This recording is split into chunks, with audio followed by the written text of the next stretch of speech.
Now, just because you have a gimbal, it doesn't automatically mean that you're going to get smooth and professional looking shots. There are some classic beginner mistakes to avoid. So in this video, I'm going to run through those mistakes, but also very importantly, I'm going to show you how to fix them so that the next time you're out on a shoot, you can take your shots from looking cheap and amateur to smooth and professional.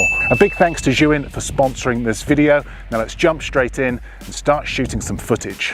Okay, let's talk about focus and exposure because this is really important. Let's imagine for a second that you wanted to capture an establishing shot revealing your location from behind this wall. A classic beginner mistake is to hit record, slide your camera to the left and reveal your location. But what's wrong with this shot? Well, let's take a look. The shot starts from behind this wall, slides to the left, but we now get this ugly exposure and focus change halfway through our shot. This looks cheap and amateur. So to fix this, we're going to lock our focus and exposure by tapping and holding on our screen. We're going to hit record, move our camera behind this wall and capture the exact same shot again. Let's take a look. And we now have a reveal shot with a much more consistent and professional look. No more nasty focus and exposure changes. Let's look at another quick example here. Camera starts from behind this tree and slides to the right, but without locking our focus and exposure, we again get these nasty focus and exposure changes. But by locking our focus and exposure, our shot now looks much more polished and professional.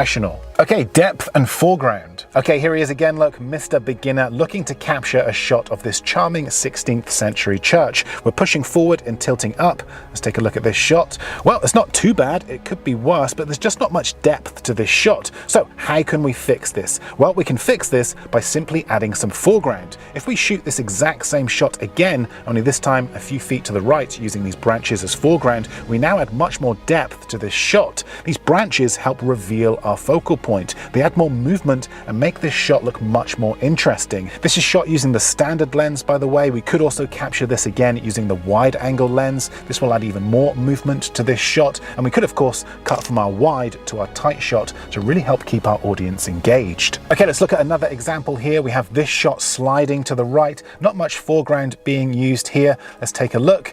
Yes, as expected, another great sense of movement and depth to this shot. So this time we're going to use this bush in the foreground to help give us a bit more depth. Exact same shot again, sliding to the right, only this time we're layering our shot. We've got our foreground, very important, our midground and background, and just look what difference this makes to our shot. The bush smoothly passing through the frame adds much more movement and more depth to this shot. Now, if you really want to level up your shots, then try starting with your camera low to the ground, pushing forward and rising up. I'm going to use this tree in the foreground to help give this shot more depth. And as you can see, when we start to combine these techniques, smooth movements, foreground depth, we massively improve the look of our shots. Now, there is, however, such thing as bad foreground. Let's take this panning shot of this street, for example. Although we're using these umbrellas as foreground to add more depth to this shot, it still looks cheap and messy. So instead, let's take advantage of these flowers and this time lift our camera up to reveal our location. Just a few minor tweaks with this shot and we now have a much more professional looking result. Lens choice will also make a huge difference with these shots, so be sure to experiment. Here is another shot using the wide angle lens sliding to the right, still using foreground and depth, but we now see much more of the scene.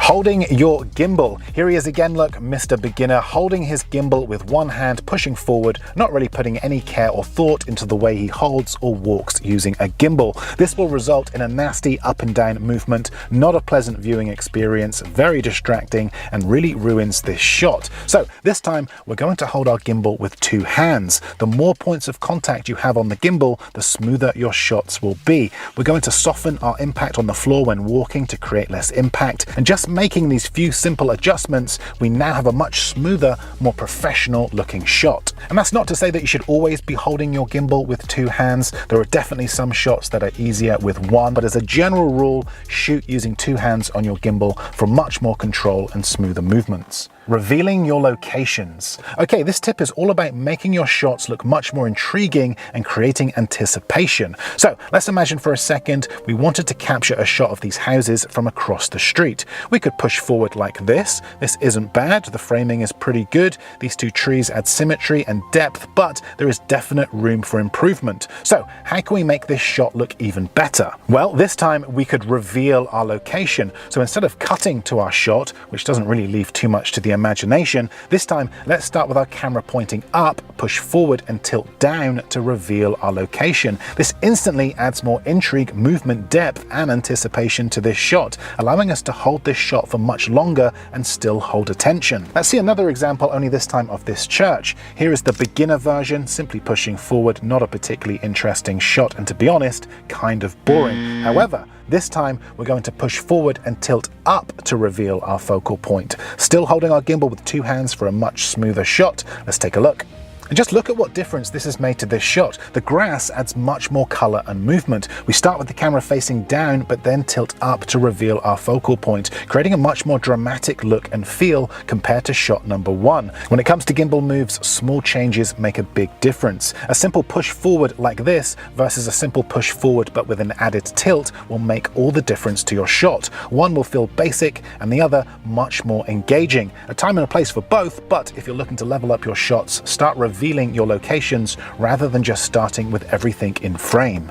No more pans. Pans are the ultimate way to make your shots look cheap and amateur. Here he is again, look, Mr. Beginner, holding his gimbal with one hand, capturing a panning shot of this statue. Really not a great shot, it's too tight, there's no clear focal point, the shot just looks terrible. So this time I'm going to cross the street and simply push forward with my focal point in the center of frame. I'm also going to tilt up the closer I get. Let's take a look. Camera pushing forward, a much more defined focal point now, and as we get closer, the camera tilts up for a much more dramatic shot. Okay, let's take this quiet back street for example. We could do a one-handed pan from left to right, but again, there's no clear focal point, the shot moves too quickly, and we've got these ugly bins in the frame really ruining this shot. This isn't even usable. So instead, let's simply push forward. This is actually much easier to capture and will look 10 times better. Let's take a look. Okay, we now have a much clearer focal point, the shot is much smoother, and we're now taking our audience on a journey down this street. A simple tweak makes all the difference, a much more professional shot.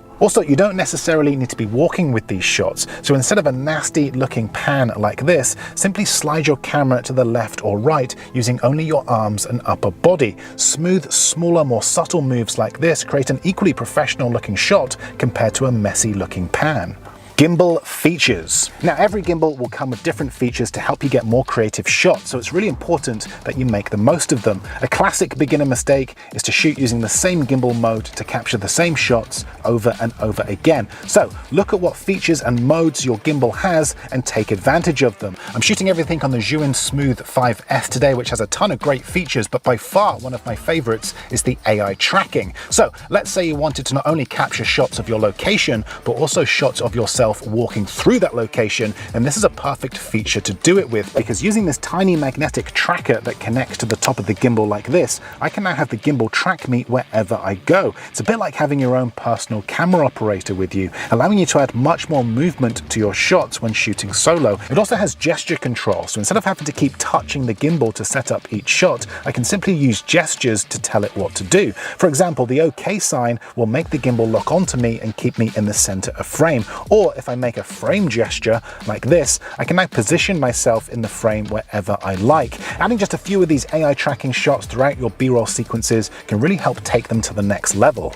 Okay, let's talk about focal lengths because this is important. Let's capture a push forward shot down this street using the phone's standard lens. This is the equivalent to about a 24mm. This is what that shot looks like. I actually think this shot looks pretty good, but there just isn't a great sense of movement. So to fix this, I'm going to capture the exact same shot again, only this time using my wide angle lens, which is equivalent to about 16mm. Same as before, simply going to push forward down this street, but by simply changing the lens, we now have this shot with a much wider field of view with a greater sense of movement. This is still a good shot. I actually really like the lady walking to the left, the fact that I can see this picturesque village more clearly, but there isn't a great sense of movement. And if it's movement that you're after, which it quite often is when you're shooting using a gimbal, then your lens choice is going to make all the difference. The wider the focal length, the greater the sense of movement. Bonus tip, low and slow. Okay, this is a simple tip that makes a huge difference to your shots. Let's imagine for a second we wanted to capture a push forward shot across this grass.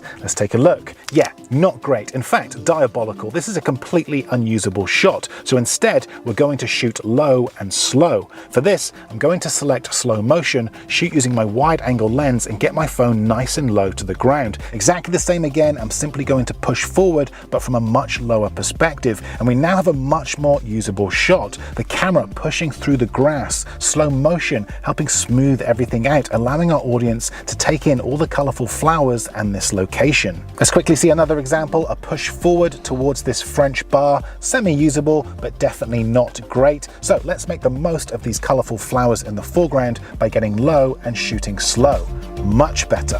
Okay, boring versus creative. Boring is capturing the same shots as everyone else. Take these flowers, for example. We're gonna get some pans, some tilts, making sure that we see all of the flowers, but the shot still looks choppy and messy. So let's think outside the box and be a little bit more creative. I'm gonna put my camera in vortex mode and this time push forward while slowly rotating my phone around the flowers, making sure that I get my lens as close as possible. And we now have a much more creative shot, pushing forward whilst rotating past these flowers. Another creative angle is to simply point your camera up. You can get some very dramatic effects this way. So avoid the boring everyday shots like this and create something that looks much more like this. Also, this gimbal has a hyperlapse feature, time and a place for these shots, but will definitely prevent your videos from looking dull and boring. Easy to shoot with much more creative results. Long, messy shots. Okay, come with me as a beginner as I walk down this street, capturing one long, messy shot.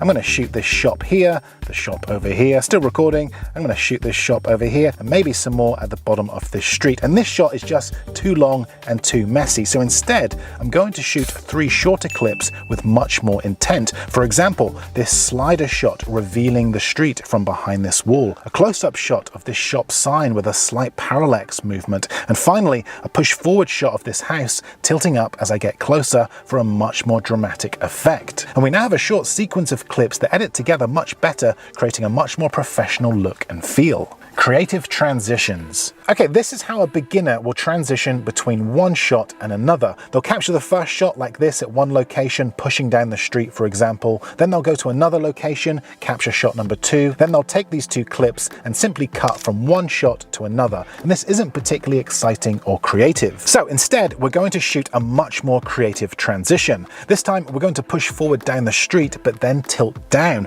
getting our camera low to the ground. And we now have a shot that pushes forward, tilts down, with these cobbles now filling the frame. And for shot number 2, we're going to change locations and start our second shot close to the ground, pushing forward, cobbles filling the frame, and then going to tilt up, revealing our new location. And now when we cut these 2 clips together using nothing but a simple cut, we now have a much more creative transition, taking us from one shot to another. So those were some beginner versus pro gimbal moves. If you'd like to learn more about mobile videography, then I have a 2-hour course that covers everything to help you master the basics. I will link that below. A big thanks again to Zhiyun for sponsoring this video. But that's it from me. Thanks for watching, and I will see you in the next video.